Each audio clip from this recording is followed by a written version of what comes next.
All right, so I just had a bit of a lie down, and I got lots of reasons to be pissed, to be honest with you. And I'm not gonna go. I know I'm trying. I'm really trying not to go full Bruce Nuclear, and not to burn people, and to not burn bridges. But this is the internet. Okay, this has to change. There's a lot of hoops to jump through in order to be an independent business person in Canada, especially as an aviation contractor. Okay, so let's look at the fee, the incorporation fee,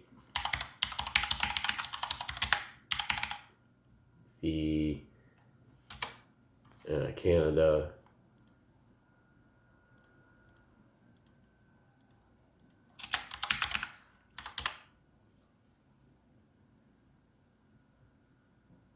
$100. How much does it incorporate a startup in Canada? 500 to upwards of 10,000. For example, in Ontario, this is from zenbusiness.com. The cost of getting registered starts at $134 plus tax. In Alberta, the small business starter fee is $113 plus tax. Then there's also the cost for filing for HST.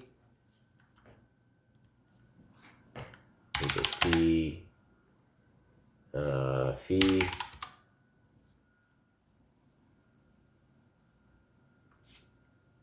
Let's see. I'm trying to find it here. That's another 100 some odd bucks in order to get that number.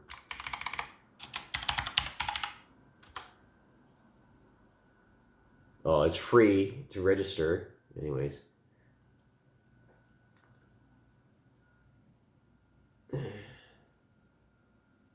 And there's different definitions. So, like, okay, so this is off Canada.ca. I've never broken, honestly, as an independent contractor, more than 60,000 in a year. In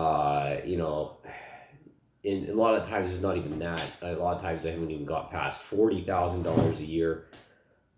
Just 4 to 6 months periods, and then after that, it gets really annoying. Again, people ask me, why don't you have any money? People judge me. How come you're broke, right? How come you don't have any secondary income? How come you don't have any investments? Like, you could blow it out your fucking ass. You have no idea how difficult it is to be an independent business person. Like, honestly, especially as something as high cost and high risk as being an aircraft mechanic, independent contractor. Okay, so let's look at what's the CARS fee.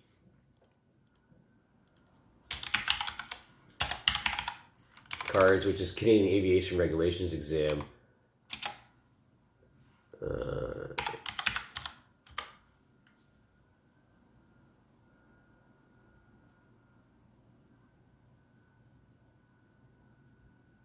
It's like $300 if I remember correctly. Yeah, it's around there. Let's look at the controlled goods.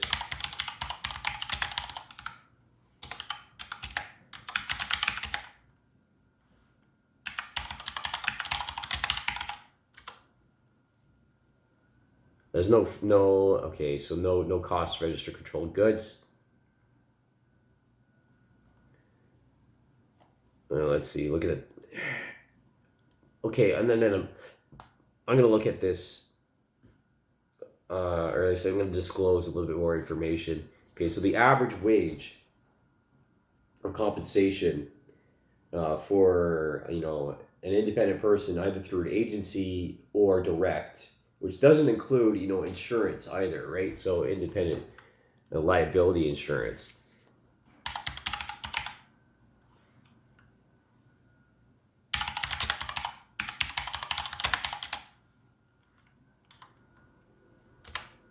Which some actually should have, and a lot of people do require it.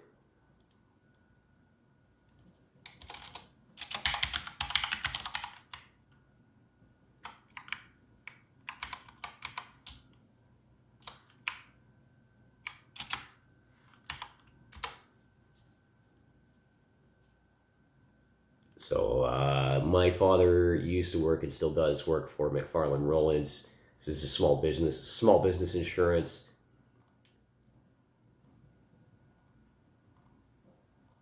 I can't remember the exact figure, but it's another nickel and dime, right?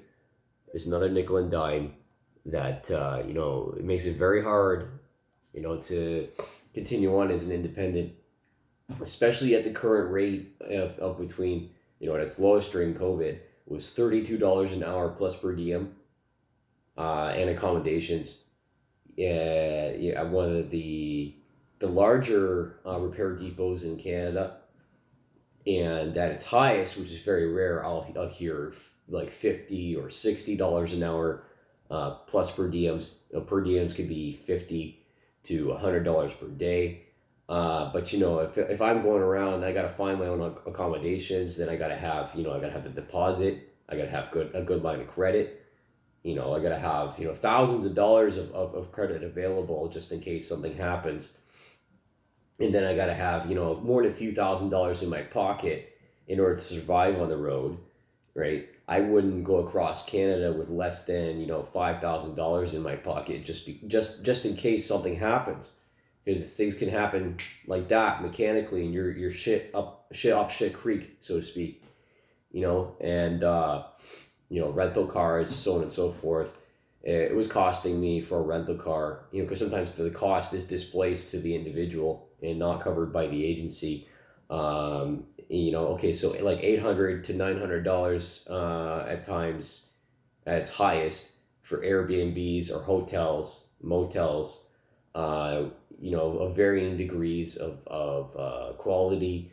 And then we're talking then maybe $100 to $200 a week in food, and then okay, so then it wasn't until later that I could find some place to live, and some place to live on like a lease, a sublet, maybe at like $1,000, $1,200 a month for anything reasonable and clean, and the supplied furniture, because I'm not going to stay there forever. The contracts don't last forever.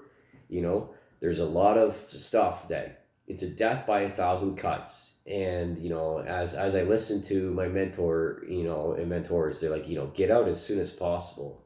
Get out of contracting as soon as possible. You're basically an industry slave.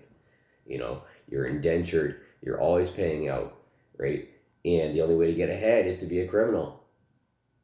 It's the only way is to have creative accounting. And then they'll say you pay your accountant, you got those fees on top of it. What can I say? Crime is a business. It absolutely is. And then there's you got favoritism, you got backroom deals for price fixing, and so on and so forth. The hours required and done per project, per task, deadline bonuses and penalties, and so on and so forth. Aviation is a tough business. It's one of the toughest businesses in the world. And, as most people understand and know that are familiar with aviation, most airlines operate at a loss frequently, right? Because there's just so many different expenses, and there's so many cost overruns, and there's just so many opportunities for things to go wrong. And this is part of the reason why I don't fly, because I can't support it. I cannot support a system that enslaves people. And you know what? I'm going to take flack for it. I will. And I'm going to lose jobs for it. I will. But I'm going to make friends at the same time, because there's a lot of people out there that are fucking sick and tired of this shit, right? This independent gig economy was not supposed to last. It was only supposed to be an interim solution for headhunters to find people, for to defer the liability to second, as 3 degrees of separation between the customer and the actually 3 or 4, and the mechanics, so the work being done, so that the ease of dismissal upon a mistake or whatever can be just, oh yeah, we just fired the guy, no problem. We didn't actually be accountable to ourselves. We didn't re-examine the MPM or the SPM, or like how we operate. We didn't need to change anything. We didn't need to call Transport Canada or nothing like that. No, no problem, no problem. We don't do inspections like that. We don't have to worry about them coming over here and getting their nose in everything.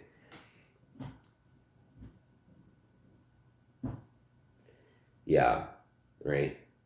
There's been a few opportunities where I've made $40 or $42 an hour as an employee, but at the time, it was good. But at a certain point, the money doesn't make sense anymore. For the living situation, the living cost, or the commuting that has to happen in order to get to where the place of work and where you're living. Again, the operating cost of the vehicle, the wear and tear, so on and so forth. These are all things that my dad told me about and would talk about as is an independent insurance broker at Barrie growing up. I'm very familiar with that and all the terminology that he would be using, and how it's implicated and it's within certain contexts, and their actual results. In the results of that language. So bear with me here if I misuse some of the terminology and the language of each of these financial trades. Because obviously I'm not as smart as I think I am. There's always something to be learned.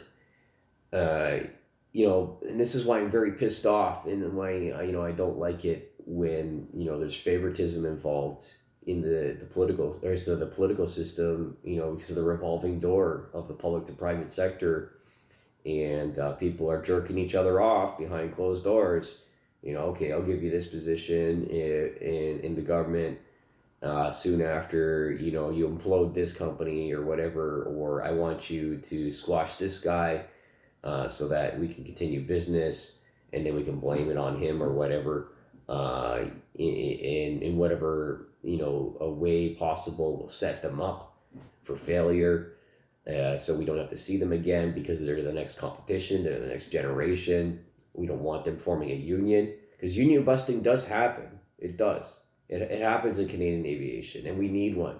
We need, again, all the people that work on the aircraft or that are around the aircraft, just like Air Canada has had for eons.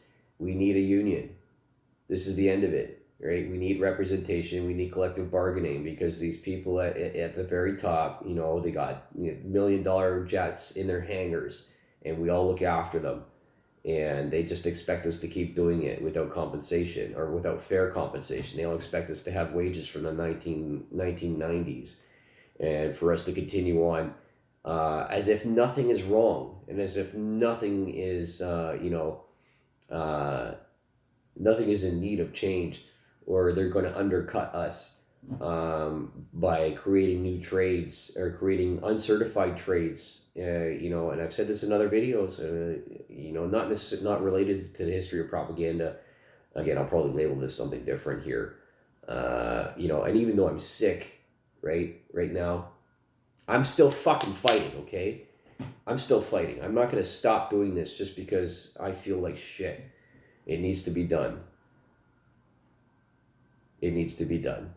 This is anti-competition. It goes against the values of Canadians. It goes against the values of Canada, right? There used to be a lot more crown corporations, because the government can take more. It can take more, right? And they have partial ownership of large companies within Canada, such as Bombardier and of Air Canada. It used to be a little bit different, but as the future continues to roll on, you've seen airlines fold or be at risk of folding, like Air Transat or Canada 3000 or Canadian. Then get absorbed. Even WestJet, the ownership changed recently with the past couple of years, and I from talking to people from inside, it went to shit. Was it Avios or whatever it is?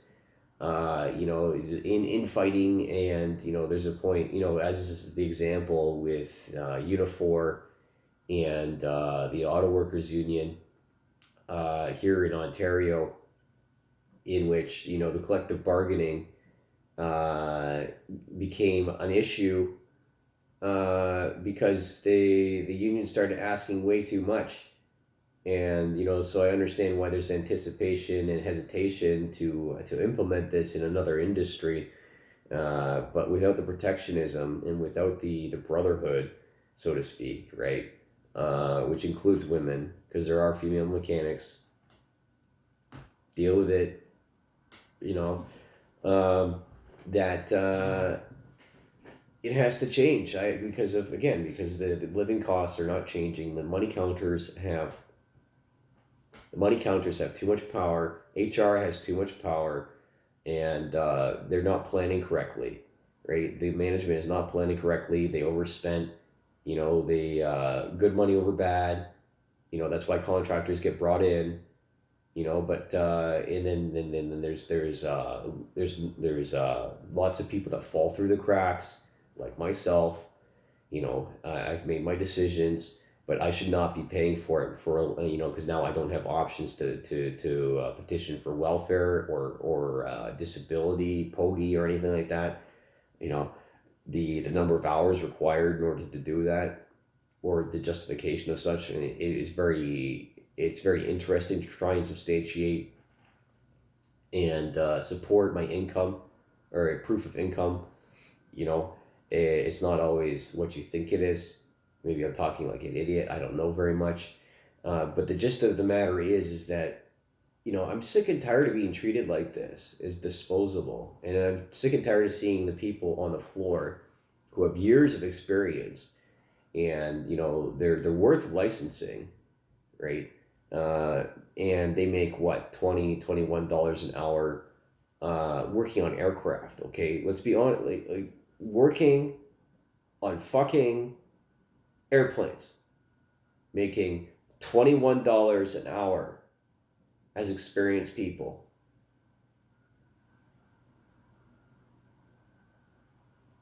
That's Canadian. $21 an hour Canadian.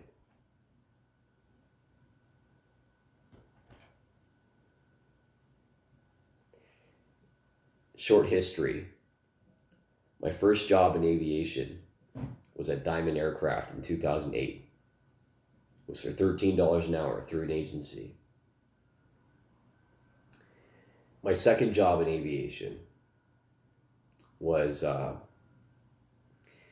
Mitsubishi Heavy Industries through an agency. That was for $19 an hour. My third job in aviation was at Discovery Air in Quebec City. It was for 17 something an hour. And it only lasted 3 months. My third job in aviation was with Sky Service through an agency. That was for $42 an hour. It didn't last very long. It was contracting. My fourth job in aviation was for Venture Aerospace for $17 an hour as a contractor. My fifth job in aviation was for not for Bombardier. Actually, it was for Bombardier.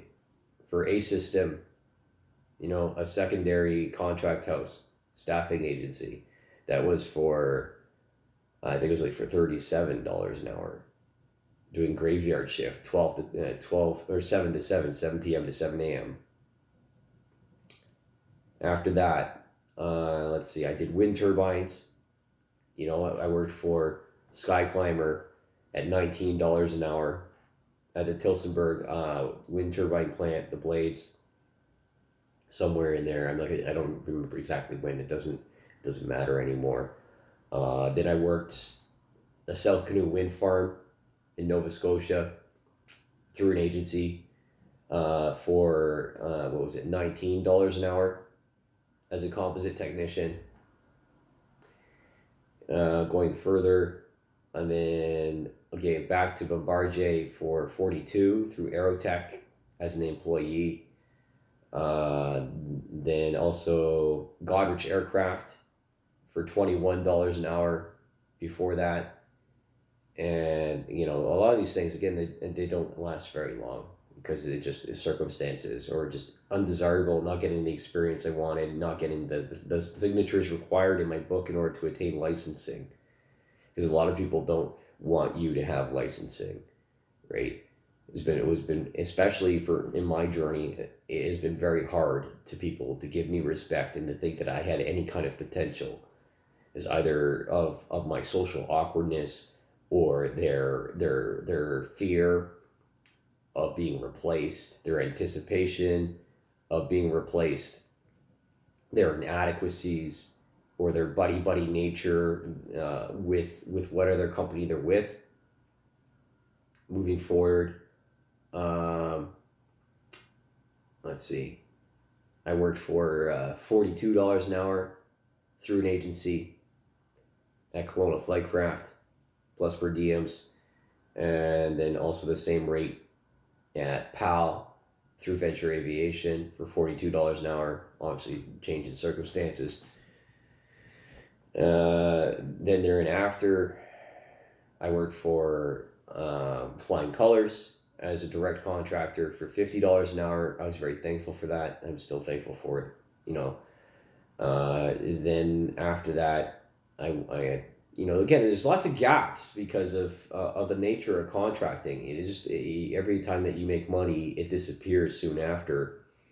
And as much as I try to make art and try to sell it, not everybody wants my art. I don't expect other people to and then I don't expect other people to give me visibility. I have to market myself, and this has been a long and hard road in order to attain that and find a method for which works for me. And I digress. Moving forward from here, I worked, it was a long time during COVID. I took CRB or CERB, and then I had to hop, skip, and a jump out of desperation to Kelowna Flightcraft again for $42 an hour, and then $43 after a certain amount of time.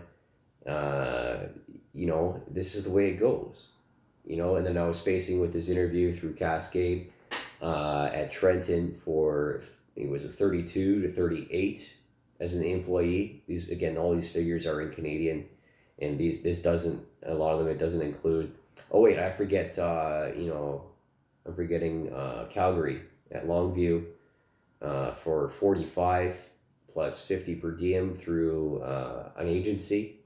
Again, right? You see where this is going? This is not a good pattern, right? And I'm not the only one that has to go through this. There's hundreds of people that live this kind of life. And they pay with their lives.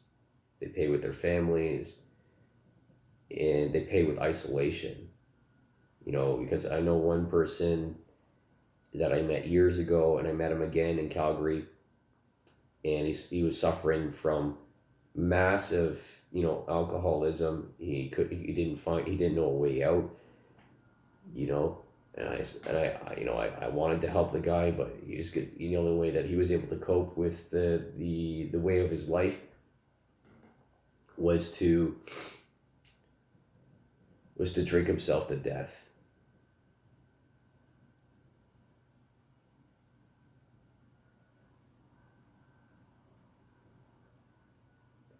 And the only reason why this continues is because Transport Canada allows it to continue. And because, Labor or, Revenue Canada allows it to continue. The government allows it to continue. They turn a blind eye to it, right?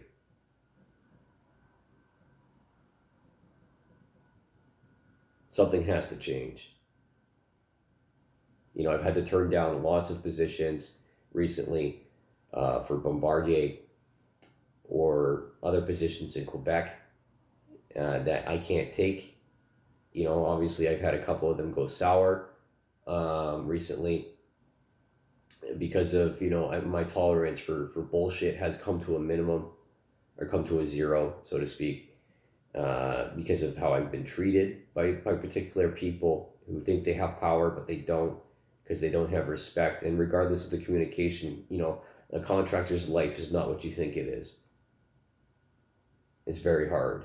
It's very hard, and it's very isolating, and it's an uphill battle. right? Much like everybody else in this country who has to work as an employee, the grass is not greener on the other side.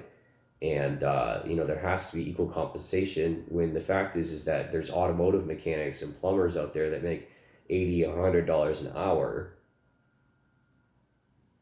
Why does society value those people more than the ones that bring their Amazon packages to their door?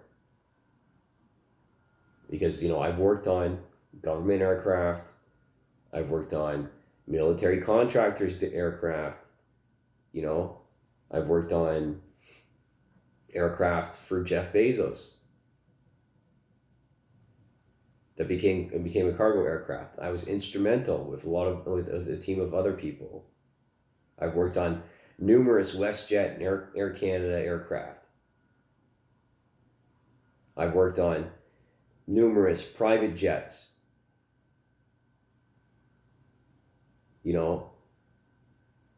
And what happens to me at the end of my life, end of my career? I get forgotten. Right? It's a thankless job. It's not. There's no glamour in it, so to speak. Right? It's a dirty job. It's a dirty business. And I knew that going into it. I just didn't think it was going to be so grimy and so full of snakes.